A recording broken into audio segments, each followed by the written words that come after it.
team. I'm just reminding you that I will hold a sign up 1 minute before your time is up and 30 seconds, and then if it reaches the end and you will not finish it, I will cut you off. Whenever you're ready, you may start. Shalom Beidin.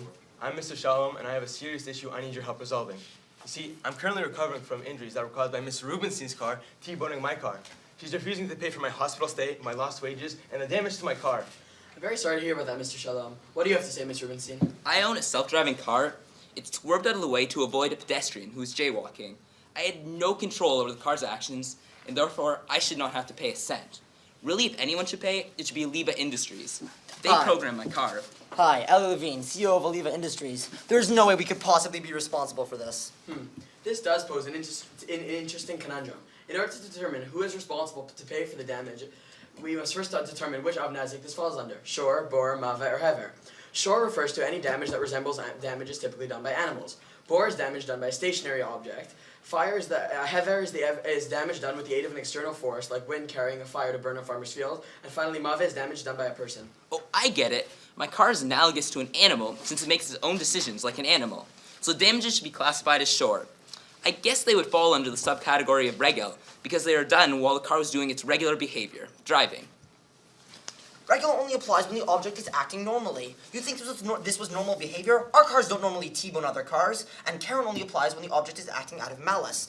Our cars don't have malice, and Shen only applies when the object is getting benefit from doing the damage. How can our cars get benefit? They're not even living. Well, what about Esh? Ash only applies when there's an external force involved. There's no external force to my knowledge. What about the pedestrian? Couldn't the pedestrian qualify as an external force? The car moved of its own volition. Whilst the pedestrian did cause your car to swerve, he had no control over which direction the car went. What about Bor? The car was moving and therefore cannot be classified as bor. Then the only option left is mave. The person behind the wheel has to be responsible. You bring up a valid point about being mave, but how do you know it wasn't the programmer's fault? Wait a minute. Can't we all just agree that it was the pedestrian's fault?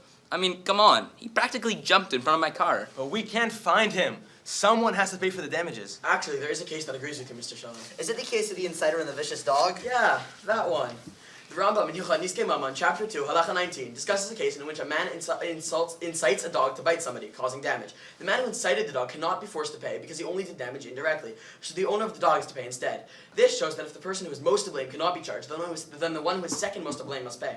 Isn't the programmer second most at fault? After all, the programming told the car what to do. Well, actually, the Talmud Masecha Bava Kama, the 53a, disagrees with you, Ms. Rubenstein. There is a case where someone digs a hole in a street, and another person places a stone in front of it. An animal trips over the stone, falls into the pit, and is injured. The owner of the stone has to pay, not the owner of the pit. And the person who started the car is like the owner of the stone. Miss Rubenstein initiated the damages by starting her car, so she has to pay. But wait, I only caused indirect damage. I didn't directly damage anything. All I did was start my car. The Rashbam on Masechet Baba Batra differentiates between two types of indirect damages, grama and garme. It cannot be garme, which has a penalty, because garme only applies when the damages occur immediately after your actions. In this case, my car ran Mr. Shalom's car long after I started it. Therefore, this could only be considered a case of grama, which is a form of indirect damages that occur long after the action. Rashi, on Masechet Baba Kama 65b, states that in most cases, one is not liable for paying for grama, which would mean that I would be exempt from paying. But that doesn't make any sense. Someone should be responsible for paying for my car. The Talmud in Baba Batra 29b states that there are two things that don't belong to a person, but the Torah considers them to be his and under his responsibility. One of these things is a pit a person digs in the public domain. Even though the pit doesn't technically belong to the digger, he's responsible for the damage it causes. The halacha teaches us that a person cannot cause damage and just walk away without any responsibility. Here, when the car does actually belong to Miss Rubenstein, she shouldn't be allowed to use it and then not have to pay when it causes damage. Actually, I remember learning a similar principle in yeshiva under Rav Lichtenstein. He recommends that because we live in a modern world that is so reliant on technology, we establish a tekana, or rabbinic decree, that damages caused indirectly by technology, which would be considered grama, should have a mandated payment. There is further proof from something Rav Kook says in Shut Arach Mishpat, on Choshen Mishpat, Siman 1. He says that when halacha differs from what seems logical, we should follow what seems logical. As you stated, Mr. Shalom, it does not make sense that anyone should be able to own a self-driving car and cause damage without having to assume responsibility and pay for it. Based on these, I rule strictly regarding payment for your car. Great, I'll receive compensation for the damage. But the Rush you quoted, Mr. Rubenstein, says that you don't need to pay for grama. I need compensation of some kind. I believe I have a solution. The Mordechai on Masechet Bava Kama, Siman 114, asserts that when damages cause the loss of wages and medical fees, it is always indirectly caused by the damager. However, halacha mandates payment for them. Therefore, he rules that all forms of bodily damage are not exempt from payment, even if they are considered grama. This would make Ms. Rubenstein liable to pay, as we will follow the rulings of the Mordechai to follow the principles of Rav Lichtenstein and Rav Kook. But what about the damages to his car, though? Miss Rubenstein is still exempt from paying for the damages to her car due to the laws of grama. I still don't think I should have to pay for anything, even lost wages and medical bills. The only reason I hit Mr. Shalom's car was to save a pedestrian's life. One can transgress all except 3 mitzvot to save a life, and damaging ain't one of them. Oh, well, that's true. The Tosfot Masechet Baba Kama, Daf 60b, says that if one is going to damage another's property to save a life, one must still compensate the owner for the damage caused.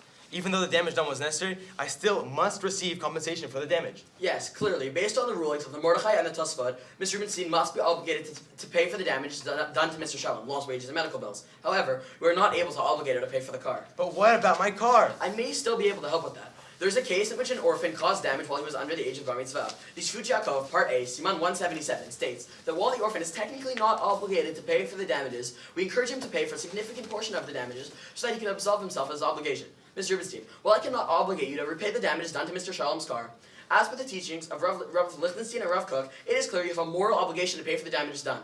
I rule that you must pay for Mr. Shalom's lost wages and medical fees, and strongly recommend you pay for the damages to his car. Fine, I'll pay. But I still think it's the fault of Aliva Industries and their programmers. Is the car really programmed in the best way according to halacha? I don't want more people getting hurt because of bad programming. Of course. Mr. Levine, why don't you tell me about the programming of your car? Our cars are programmed to save as many lives as possible. In order to accomplish this, our car will even cause damages if necessary. Do your vehicles prioritize the life of the driver over other people? No. Even if there's the chance that the driver will be seriously injured or killed, our cars do not prioritize the life of the driver over other people. Wait. Are these cars even permitted according to halacha? I believe so. Halacha places great importance on preserving human life.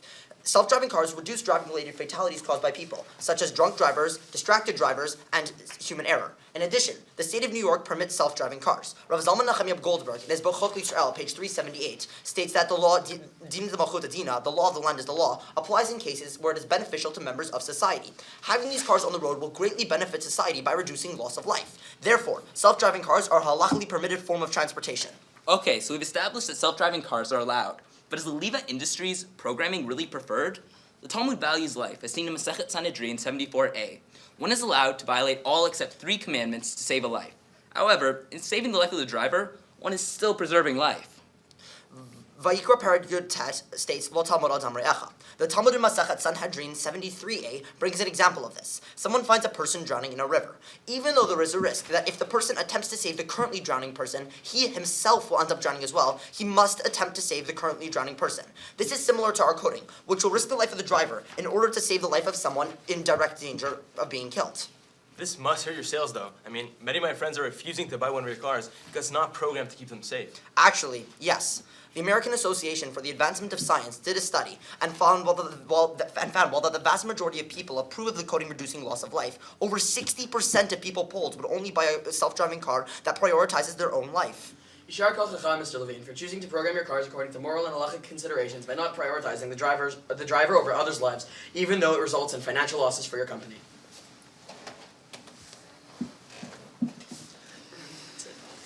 Thank you.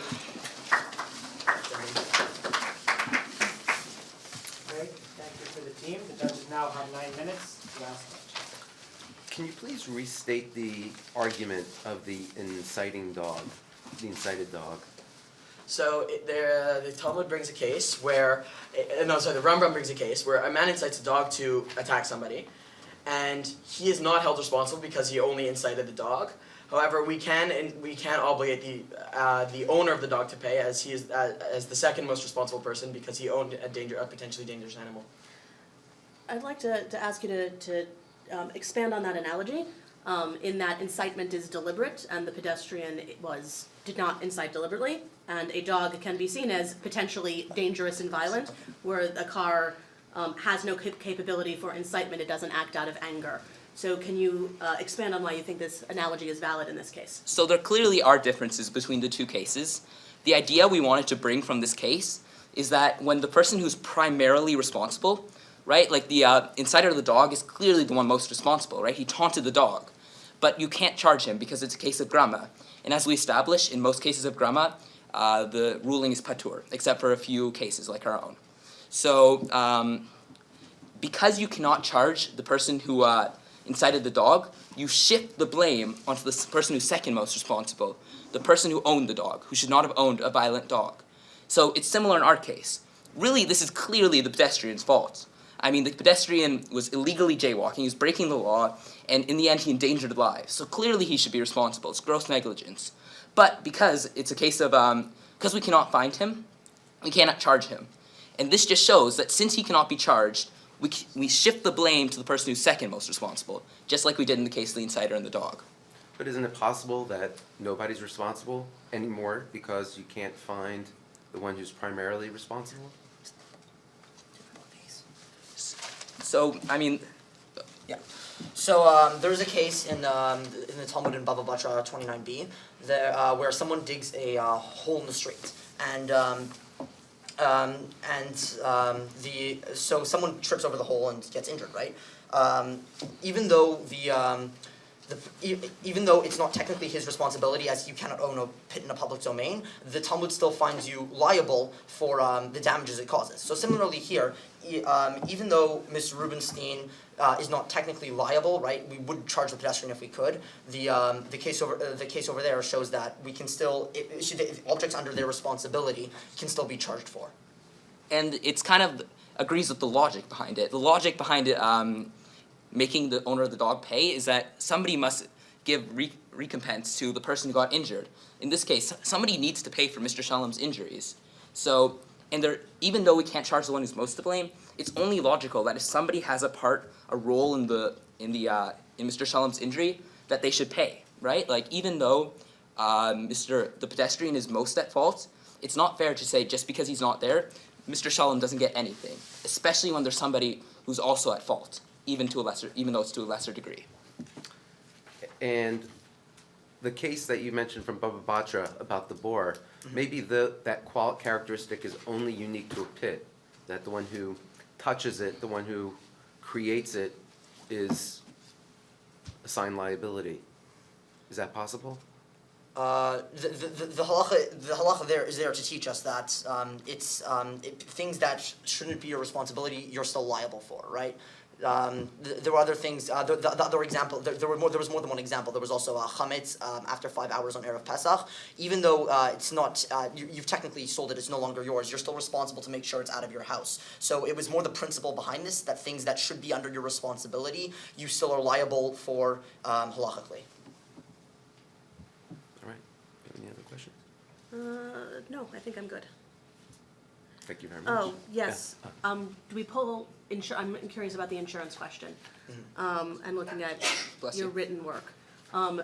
Given that we are putting a great deal, in fact, 100% of the damages on Ms. Rubenstein, though we've all agreed she's not 100% responsible. It's sort of delayed responsibility. Can she pull from her insurance in order to make sure this gets paid, or can Mr. Shalom pull from his insurance to make sure he gets paid, thereby relieving some of the burden that's been placed on Ms. Rubenstein?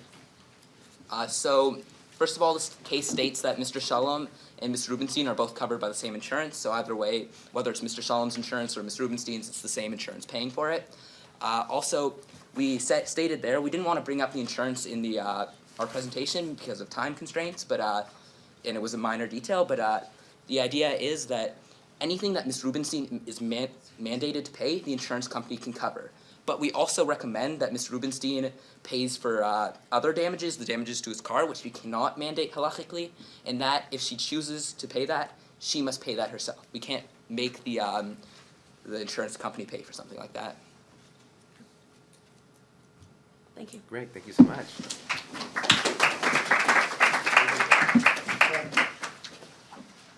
We now have a 15-minute break. If you want to get a drink, go to the washroom or anything else, now is a great time to do it. Talk privately. And we Just will without the kids floating around. continue with the third team in 15 minutes. Can you ask you a question?